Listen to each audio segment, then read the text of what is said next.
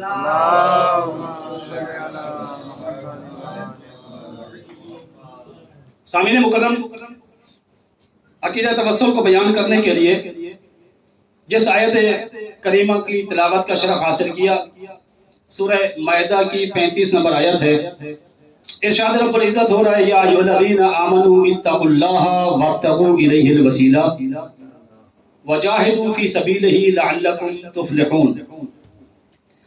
اس آیت کریمہ میں خطاب کرنے والی ذات اللہ کی ذات ہے، اور جن لوگوں سے خطاب کیا جا رہا ہے وہ مومنین کی جماعت ہے۔ اور قبلہ یاد رکھیے گا، رسول خدا ختم مرتبہ حضرت محمد مصطفیٰ صلی اللہ علیہ وآلہ وسلم کا فرمان ذیشان موجود ہے، ما من آیت وفیہا یا ایھا الذین آمنوا وامیرھا ورئیسھا علی ابن ابی طالب۔ رسول خدا نے ارشاد فرمایا پورے قرآن میں وہ تمام آیات جن کی ابتدا میں یا ایھا الذین آمنوا آیا ہے، ان تمام آیات کے سردار کا نام بھی علی ہے، ان کے امیر کا نام بھی علی ہے۔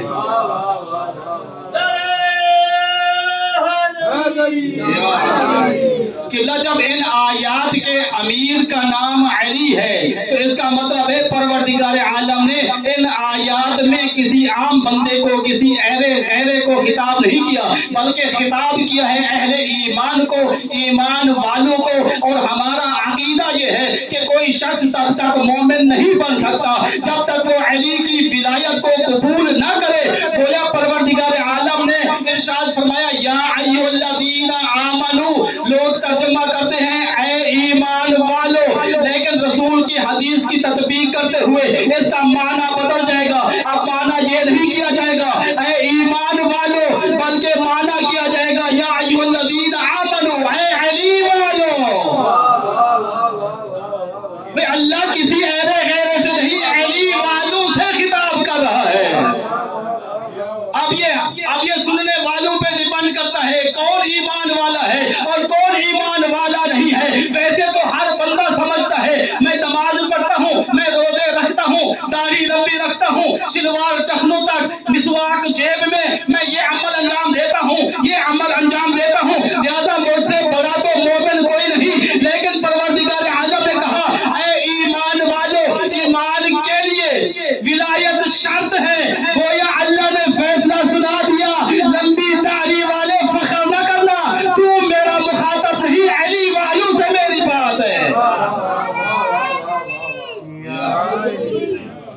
ہاں علی کو مان لو. اللہ اکبر. نعرہ رسالت، نعرہ حیدری، بلند صلوات. یا ایھا الذین آمنوا اتقوا اللہ. کیا کہنے، اے صاحبان ایمان، تقوی الہی اختیار کرو، تقوی الہی اپناؤ. گویا کہ متقی بھی وہ ہوگا جو علی والا ہوگا. اگر کوئی علی والا ہو وہ متقی نہ ہو، ایسا نہیں ہو سکتا. اگر کسی کے پاس تقوی نہ ہو، بے شک دعویٰ کرتا رہے، وہ بھی علی والا نہیں ہو سکتا. لازم ملزوم ہے. یا ایھا الذین آمنوا، اے ایمان والو، اتقوا اللہ، تقوی الہی اختیار کرو. وابتغوا الیہ الوسیلہ، اللہ کا قرب حاصل کرنے کے لیے وسیلہ تلاش کرو. توجہ ہے نا سب کی. سامعین مکرم، یہ آیت اپنی صراحت کے ساتھ اور محکم انداز میں، بغیر کسی لپٹی کے، لگی لپٹی کے، یہ آیت صراحت کے ساتھ عقیدہ توسل کی نصیحت نہیں کر رہی، حکم دے رہی ہے. وَابْتَغُوا إِلَيْهِ الْوَسِيلَةَ. اور جتنے بھی مترجمین موجود ہیں قرآن مجید کا اردو زبان میں، جن علماء نے بھی ترجمہ کیا ہے، قبلہ چاہے ان کا تعلق اہل سنت سے ہو شادی، کیا ان کا تعلق اہل تشیع سے ہو، جتنے بھی مترجمین ہیں، اگر موبائل تھوڑا سا ہٹا کے میری طرف توجہ رہے تو بہتر ہوگا، اس لیے میں محنت کر کے آیا ہوں. سامعین مکرم، جتنے بھی مترجمین ہیں، سب نے لفظ وابتغوا کا معنی تلاش کرنا، ڈھونڈنا، یہ ترجمہ کیا ہے. کسی ایک مترجم نے بھی وابتغوا کا معنی وسیلہ بنانا نہیں کیا. آپ کی توجہ چاہیے، بہترین نتیجے کی طرف لے کے جانا چاہتا ہوں. جتنے بھی مترجمین ہیں قبلہ، سب نے وابتغوا کا معنی تلاش کرنا کیا ہے. اردو میں معنی کیا؟ تلاش کرنا، ڈھونڈنا.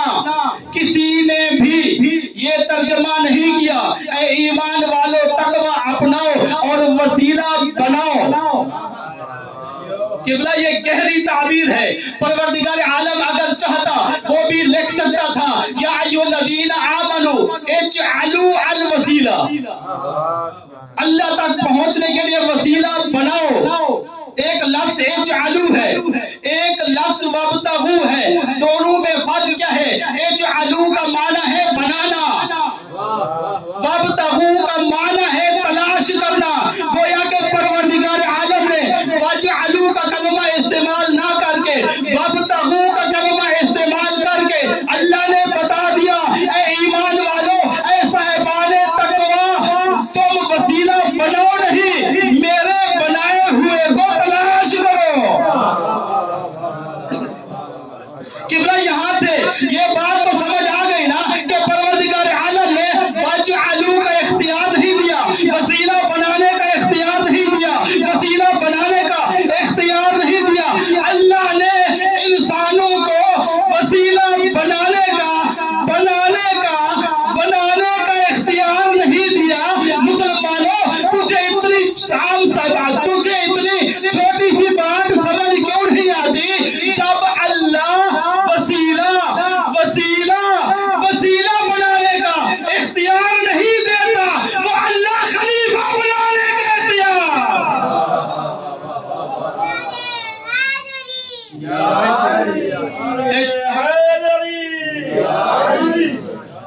جب وسیلہ بنانے کا اختیار نہیں ہے تو اللہ کا وسیلہ، اللہ کا خلیفہ بنانے کا اختیار کیسے مل گیا؟ اسی لیے پروردگار عالم نے ارشاد فرمایا ملائکہ سے، انی جاعل فی الارض خلیفہ، اے ملائکہ میں زمین پہ خلیفہ بنانے جا رہا ہوں. آگے ملائکہ نے جو کچھ کہا نہ کہا، جو بات ہوئی نہ ہوئی، اس سے غرض نہیں ہے، لیکن یہ لفظ یاد رکھیے گا. پروردگار عالم نے کہا انی جاعل فی الارض خلیفہ، میں زمین پہ خلیفہ بنانے جا رہا ہوں. وہ جاعل کا لفظ استعمال کر کے پروردگار عالم نے قیامت تک آنے والے مسلمانوں کو یہ بیان کر دیا، یہ بات واضح کر دی. اے زمانے والوں یاد رکھنا، انی جاعل فی الارض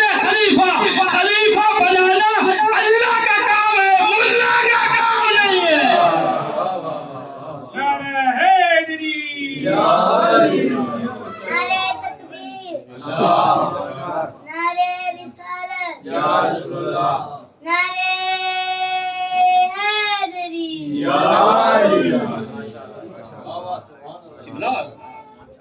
پھر زور لگتا پہ ماشاءاللہ ماشاءاللہ اور محمد وال محمد بلند تر صلوات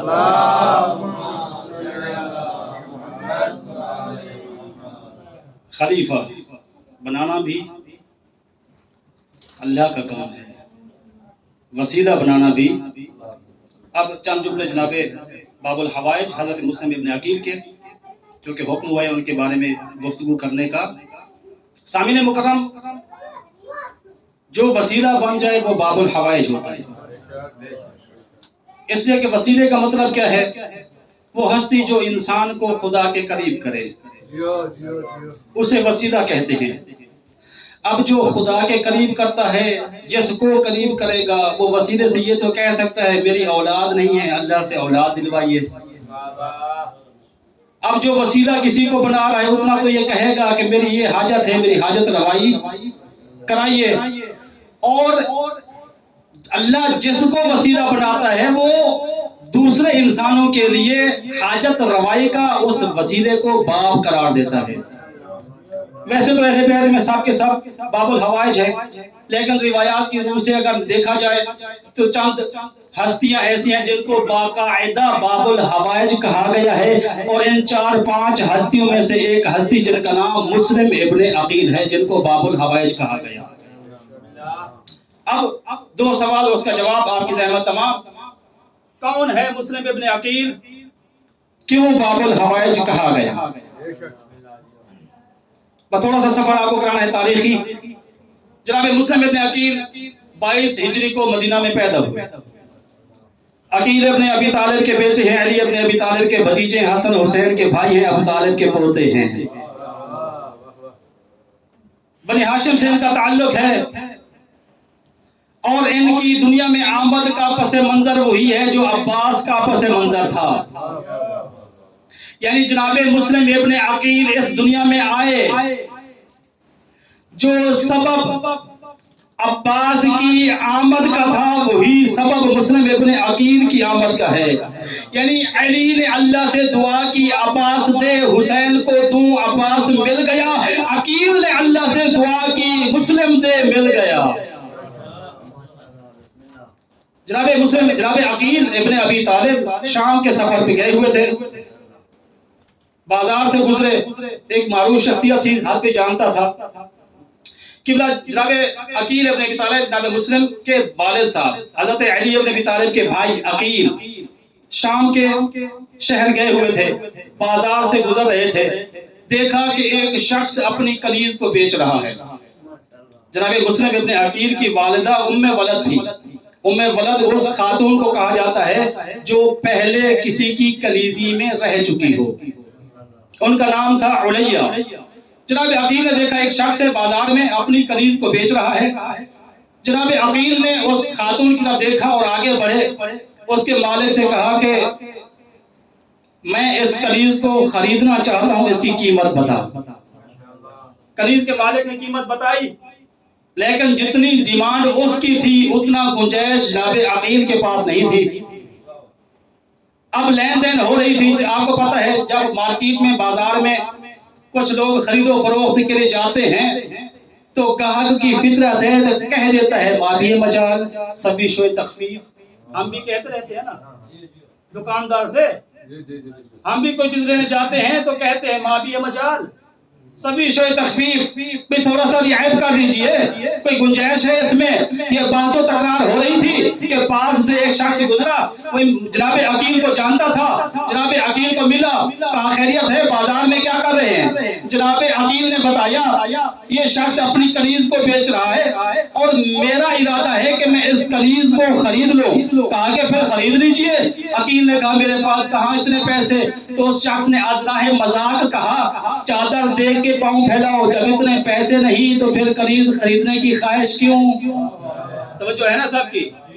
جناب عقیل نے اس شخص کو ایک تاریخی جواب دیا۔ جب اس نے کہا نا آپ اس کنیز کو کیوں خریدنا چاہتے ہیں؟ جب پیسے نہیں ہیں تو چھوڑ دیجئے، کیا خصوصیت ہے، کیا خوبی ہے اس کنیز میں؟ آپ کو سستے دام میں کوئی اور کنیز مل جائے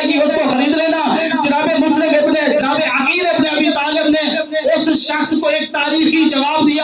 تاریخی جواب دینے سے پہلے میں اتنا بتا دوں، جناب عقیل کی شخصیت کوئی عام شخصیت نہیں تھی، بلکہ جناب عقیل نصابہ تھے، یعنی علم الانصاب جانتے تھے. کیا مطلب نصابہ تھے؟ کیا مطلب علم انصاب جانتے تھے؟ تاریخ نے بتایا جناب عقیل کے پاس ایک ایسا علم تھا جس علم کے ذریعے اس زمانے میں اس علاقے میں رہنے والے ایک ایک شخص کے شجرے کو کھنگالنے کی صلاحیت رکھتے تھے.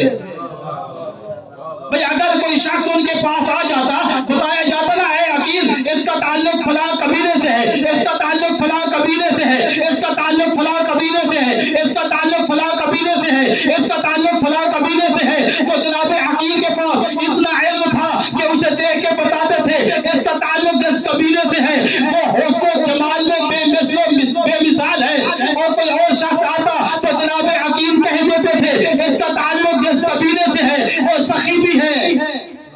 توجہ ہے؟ وہ لوگوں کا چہرہ دیکھ کر اس کا شجرہ بتا دیا کرتے تھے، آنے والے کو دیکھ کر بتاتے جو آ رہا ہے اس کا قبیلہ اتنا بزدل ہے، دشمن کا مقابلہ کرنے کی بجائے تشریف لے جاتا ہے. کاش توجہ کی ہوتی آپ نے. قبلہ تھوڑی اور توجہ چاہیے.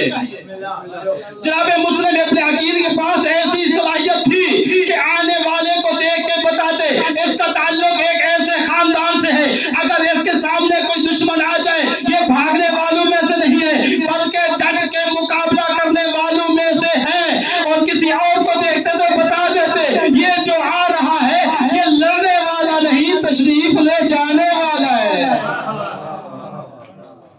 اے عقیل جب پیسے نہیں ہیں تو پھر کیوں؟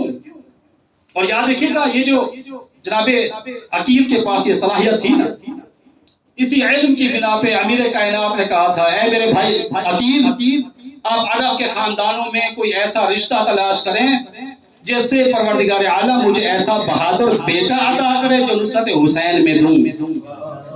اسی علم نصابہ علم انصاب کی وجہ سے کہا تھا کہ عقیل اس علاقے کے لوگوں کے شجروں کو جانتے تھے.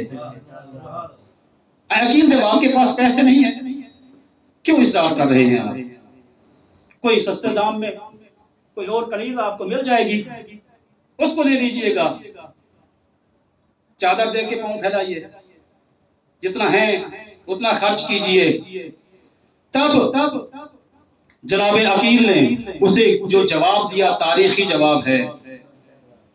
جناب عقیل نے اسے دیکھ کر کہا تیرا مذاق اپنی جگہ پر، تیرا مشورہ اپنی جگہ پر، تیری رائے اپنی جگہ پر، تیری سوچ اپنی جگہ پر، تیری فکر اپنی جگہ پر. تو سچویشن کو دیکھ کے یہ مشورہ دے رہے ہو، میں حقیقت کو دیکھ کے فیصلہ کر رہا ہوں. کہا کون سی حقیقت ہے جس پہ فیصلہ کر رہے ہو؟ کہا کہ میں نے اس خاتون کو دیکھا، میں نے اس خاتون کے شجرے کو کھنگالا، مجھے یقین ہو گیا اگر یہ خاتون میری زوجیت میں آ گئی اس کے وطن سے پروردگار عالم مجھے ایک ایسا بہادر بیٹا عطا کرے گا جو زمانے کی سپر پاور سے ٹکرانے کی طاقت رکھتا ہوگا. میں نے اس کے شجرے کو کھنگالا ہے، میں اس کنیز کے حسن کو نہیں دیکھ رہا، میں اس کنیز کے کسی اور خصوصیت کو نہیں دیکھ رہا. میرے پاس جو صلاحیت ہے کسی کو پرکھنے کی، مجھے معلوم ہے اگر یہ میری زوجیت میں آ گئی تو کیا ہوگا؟ ایک ایسا بہادر بیٹا آئے گا. اب یہاں سوال پیدا ہوتا ہے، میں نے کہا نا کہ باب الحوائج کیوں کہا گیا مسلم ابن عقیل کو. سوال پیدا ہوتا ہے کہ آخر جناب مسلم ابن عقیل کے ذہن میں یہ خیال کیوں آیا کہ میرے گھر میں بھی ایک بہادر بیٹے کی ولادت ہو. توجہ کیجیے گا، تک گھبرا تو نہیں گئے، تھک تو نہیں گئے. آخر جناب عقیل کے ذہن میں کیوں خیال آیا؟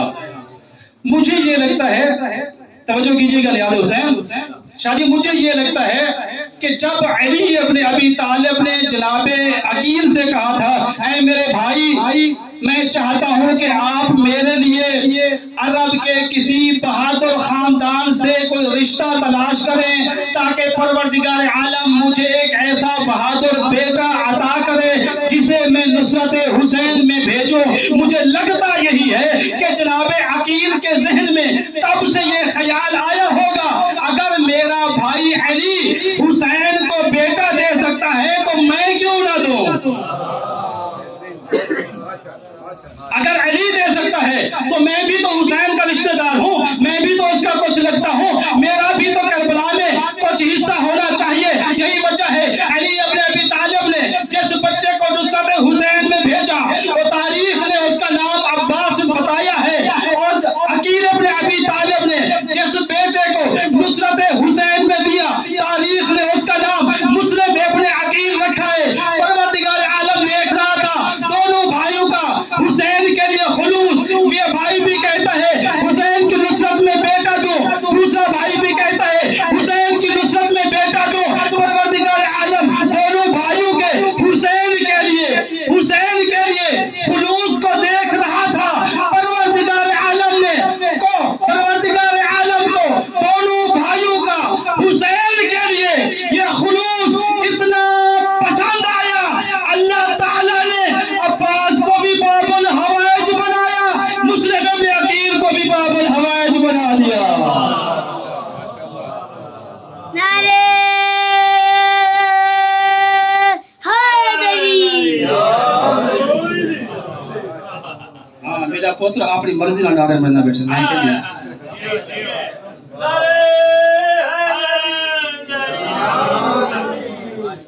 سلامت ہیں، آباد شاد ہیں۔ پروردگار عالم اس کے وطن سے ایک بیٹا بہادر بیٹا دے گا جو زمانے کی سپر پاور سے ٹکرانے کی صلاحیت رکھتا ہوگا، ڈرے گا نہیں، جھکے گا نہیں، بکے گا نہیں، بھاگے گا نہیں، تشریف نہیں لے جائے گا، بلکہ یزیدیت جیسے سپر پاور ہوئی تب بھی اس کا مقابلہ کرے گا۔ قبلہ تاریخ نے جناب مسلم کی جو شجاعت ذکر کی ہے، اگرچہ منبر پہ اس کو مسائل کی صورت میں بیان کیا جاتا ہے، لیکن میں اگر اسے فضائل کی نظر سے دیکھوں اور بیان کروں یقیناً آپ کی روح کو تسکین پہنچے گی۔ قبلہ دیکھیے کتنا طاقت تھی، کتنا بہادری تھی، کتنا شجاعت تھی عقیل کے بیٹے مسلم میں۔ کوفہ میں پہنچے سفیر حسین بن کر، جب حالات بدلے ابن زیاد ملعون کوفہ میں آیا، حالات بدلے، سختی ہوئی، جس گھر میں پناہ لیے ہوئے تھے، بڑی اختصار کے ساتھ سب کچھ آپ جانتے ہیں، بڑے اختصار کے ساتھ جو نقطہ بیان کرنا چاہتا ہوں وہ بیان کرنا چاہتا ہوں۔ طوا کے گھر میں تھے، صبح کا وقت ہوا، ابن زیاد نے فوج بھیج دی، عقیل کے بیٹے کو گرفتار کر کے دارالعمارہ میں لے آؤ۔ 400 یا 500 کا دستہ تھا، محمد بن اشعث لانتی ان کا کمانڈر تھا۔ یہ لشکر لے کے وہاں پہنچا، گھر کا گھیراؤ کیا۔ مسلم ابن عقیل کو محسوس ہو گیا کہ اب فوج آ گئی ہے، سپاہی آ گئے ہیں، مجھے گرفتار کرنے کا ارادہ کر لیا گیا ہے۔ تو مسلم ابن عقیل ڈرے نہیں کہ دیوار پھلانگ کے کہیں اور سے بھئی تاریخ میں ایسے بھی تو تھے جو دیوار تو دیوار پھلانگتے تو پھلانگ سکتے تھے، لیکن مسلم ابن عقیل کا تعلق شریف گھرانے سے تھا، اور شریفوں کی عادت ہوتی ہے شریف ہمیشہ دروازے سے آتے ہیں، دیواروں سے نہیں آتے، دیواروں سے نہیں آتے۔ یہ شرافت کی علامت ہے قبلہ، اور شرافت کو دیکھیے جب حانی بن عروہ مریض ہوئے تھے، ابن زیاد ملعون عیادت کے لیے آیا تھا، تو منصوبہ یہ بنایا گیا تھا، مسلم ابن عقیل ابن زیاد میری عیادت کو آئے گا، آپ اس کے ساتھ والی دیوار کے پیچھے تلوار لے کے کھڑے ہو جانا، میں اسے باتوں میں الجھاؤں گا۔ حانی نے کہا جب میں پانی مانگوں یہ اشارہ ہوگا، آپ سمجھ جانا کہ اب حملے کا وقت آ گیا ہے، تلوار سے وار کر کے اس کے سر کو تن سے جدا کر دینا۔ لیکن عقیل تلوار لے کے دیوار کے پیچھے چھپے ضرور تھے، کھڑے ضرور تھے، تلوار بھی اٹھائی ہوئی تھی۔ حانی پانی مانگتا رہا، مسلم باہر نہ آئے۔ ابن زیاد کو محسوس ہو گیا کوئی گڑبڑ ہے، جلدی سے اٹھا اور چلا گیا. اس کے جانے کے بعد حانی نے کہا اے مسلم ابن عقیل اتنا بہترین موقع تھا, آپ نے فرصت گنوا دی کہ آپ کو بوزنی غالب آ گئی تھی, آپ ڈر گئے تھے, آپ خوفزدہ ہو گئے تھے. تو مسلم ابن عقیل نے تاریخی جواب دیا تھا, کہا اے حانی جو سامنے وار کرنے کی صلاحیت رکھتا ہو اس کی شرافت کے خلاف ہے کہ چھپ کے وار کرے.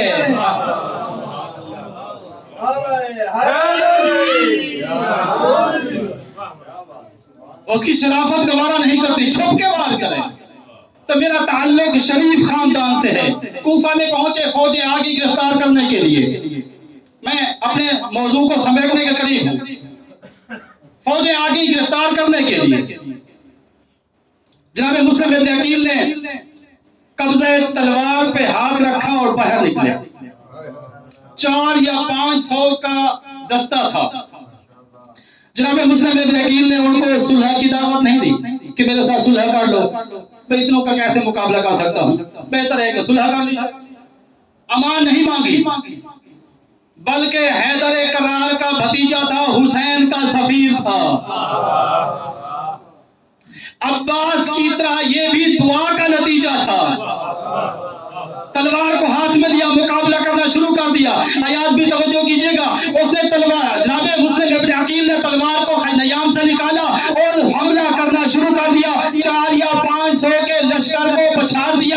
اس کمانڈو نے ابن زیاد کی طرف پیغام بھیجا, ایک اور دستہ بھیج, اور دستہ آ گیا. مسلم نے اسے بھی شکست دے دی. پھر اس نے کہا ایک اور دستہ بھیج. جب بار بار دستہ طلب کیا جا رہا تھا تو ابن زیاد نے پیغام بھیجا, اے اشعث کے بیٹے, کیا تو اکیلا مسلم سے لڑ رہا ہے یا کوفے والے بھی ساتھ ہو گئے ہیں؟ وہ سمجھا شاید 18,000 نے بیعت کی تھی, ہو سکتا ہے کوئی قبیلہ مل گیا ہو. اے اشعث کے بیٹے, مجھے اتنا بتا دے, اکیلا مسلم سے جنگ کر رہے ہو یا کوفہ والے ساتھ مل گئے ہیں؟ تب اس اشعث کے بیٹے نے جواب بھیجا, جواب لکھا یا بھیجا, کہا کہ اے ابن زیاد, تو کیا سمجھتا ہے ہم کسی کوفہ کے کسی سبزی فروش سے جنگ کر رہے ہیں؟ توجہ کیجئے گا, یہ سبزی فروش حقیقت میں کنایا تھا.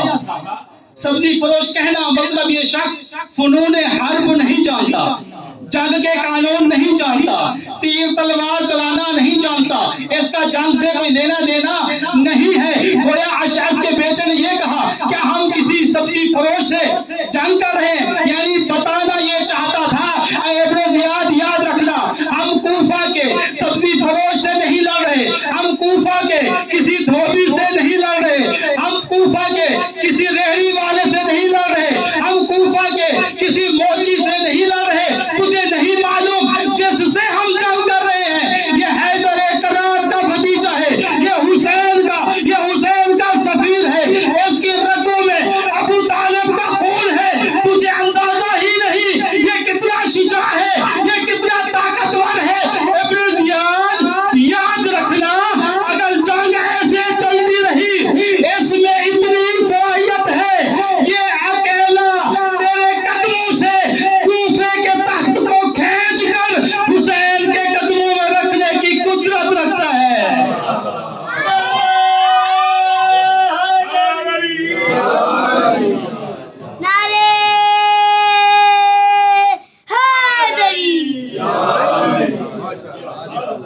تم نے کیا سمجھا بکار ہے کوئی سبزی فروش ہے؟ یہ حیدر کرار کا بھتیجا ہے, اس میں اتنی صلاحیت ہے. اگر ایسے ہی جنگ چلتی رہی, یہ اکیلا کوفے کی حکومت کو اپنے ہاتھ میں لے کر حسین کے قدموں میں ڈال دے گا. تیرا مشن تو ناکام ہو جائے گا. اور آخری نقطہ فضائل کا, اسی میں ہی مصائب شروع کروں گا کہ جناب مسلم ابن عقیل امام حسین کی نگاہ میں کتنی قدر و منزلت رکھتے تھے.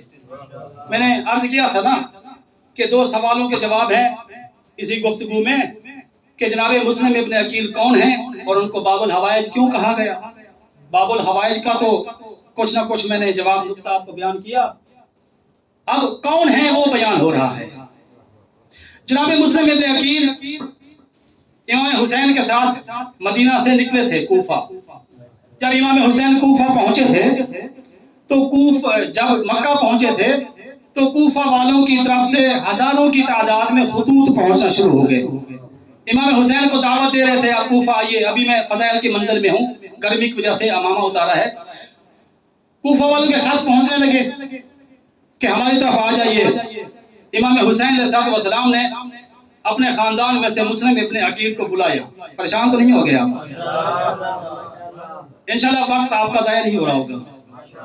سامعین مکرم, مسلم ابن عقیل کو بلایا. میرے بھائی کوفہ والے بار بار بلا رہے ہیں, ہزاروں کی تعداد میں خطوط پہنچ گئے ہیں. میں چاہتا ہوں کہ آپ کوفہ جائیے, وہاں کے حالات کا جائزہ لیجئے اور وہاں دیکھیے کہ جو لکھ رہے ہیں ویسے ہیں بھی کہ نہیں. اب یہ عام جملہ نہیں ہے. امام حسین کسی کو بھی چاہتے تو بھیج سکتے تھے, لیکن امام حسین کو مسلم کی بصیرت پہ اتنا بھروسہ تھا کہ یہ وہی مجھے بتائے گا جو ہوگا, اور یہی ہوا. جناب مسلم ابن عقیل کو بلایا. جی مولا میرے لیے کیا حکم ہے؟ آپ کوفہ جائیں, وہاں کے حالات کا جائزہ لیں. جناب مسلم ابن عقیل حکم کی اتباع کرتے ہوئے, حکم کو مانتے ہوئے چل پڑے. امام حسین نے بلایا, آگے مسلم جی مولا یہ خط ہے کوفہ والوں کے نام, یہ لے جائیے, ان کو جا کے سنا دیجئے گا. اب کیا لکھا تھا اس خط میں وہ تو لمبی تفصیل ہے, لیکن ایک جملہ ایسا لکھا مولا نے جس سے پتا چلتا ہے کہ مسلم کی قدر و منزلت حسین کی نگاہ میں کیا تھی. بس میں اپنے موضوع کے بالکل اختتام تک لے گیا ہوں. سامعین مکرم, امام حسین علیہ السلام نے اس خط میں جو لکھا کوفیوں کے نام, اس پوری تحریر میں ایاز بھی ایک جملہ ایسا تھا کہ جس سے عقیل کی, مسلم ابن عقیل کی قدر و منزلت واضح ہو جاتی ہے. مولا امام حسین علیہ السلام نے لکھا انی باعث الیکم, جس کو میں تمہاری طرف بھیج رہا ہوں, ہوا اخی وابن عمی وثقتی من اہل بیتی. اے کوفہ والو یاد رکھنا, جس کو میں بھیج رہا ہوں یہ فقط پیغام رساں نہیں ہے, یہ فقط پوسٹ مین نہیں ہے, یہ فقط ڈاکیا نہیں ہے, یہ فقط خط پہنچانے والا نہیں ہے, بلکہ پورا تعارف کرایا. وہوا اخی, یہ میرا بھائی ہے. وابن عمی, یہ میرا چچا زاد بھائی ہے. وہوا ثقتی من اہل بیتی, میرے اہل بیت میں سے جتنے بھی بھروسہ مند افراد ہیں ان میں سے ایک ہے. توجہ کیجیے گا. اب صاحبان علم و دانش کا مجمع ہے. سارے جانتے ہیں علم رجال کیا ہوتا ہے, سارے جانتے ہیں کہ علم حدیث کیا ہوتا ہے, سارے جانتے ہیں کہ خبر ثقہ کیا ہوتی ہے, سارے جانتے ہیں کہ خبر ضعیف کیا ہوتی ہے. جب آپ علم حدیث میں جا کر رجال کی بحث پڑھتے ہیں, راویوں کے احوال پڑھتے ہیں, کون سا راوی ضعیف تھا, کون سا راوی ثقہ تھا, جب ان کے بارے میں آپ تحقیق کرتے ہیں تو آپ کو ملتا ہے ضعیف راوی اسے کہتے ہیں جو جیسے سنتا ہے ویسے بیان نہیں کرتا. توجہ کیجئے گا بھائی, ثقہ بتانا ہے. ثقہ کسے کہتے ہیں؟ امام نے فرمایا وہو ثقتی من اہل بیتی. ثقہ کسے کہتے ہیں؟ بھئی راوی کی دو قسمیں تو کم از کم ہیں, یا ثقہ ہے یا ضعیف ہے. ضعیف کسے کہتے ہیں؟ سنتا کچھ ہے بتاتا کچھ اور ہے. ثقہ کسے کہتے ہیں؟ جو سنتا ہے وہی بتاتا ہے. گویا کہ ثقہ زرارہ ثقہ ہیں, ابو ذر غفاری ثقہ ہیں, جناب مقداد ثقہ ہیں, یہ سارے ثقہ ہیں. کیا مطلب؟ رسول سے جو سنا وہی بیان کیا. مطلب ان کی زبان وہی بولتی ہے جو رسالت بولتی تھی, یہ وہی کہتے ہیں جو رسول کہتے تھے. تو گویا کہ امام حسین نے جناب مسلم ابن عقیل کو ثقہ کہہ کر کوفے والوں کو مسلم کی اہمیت بتا دی, بتایا یہ ایک لفظ میں بند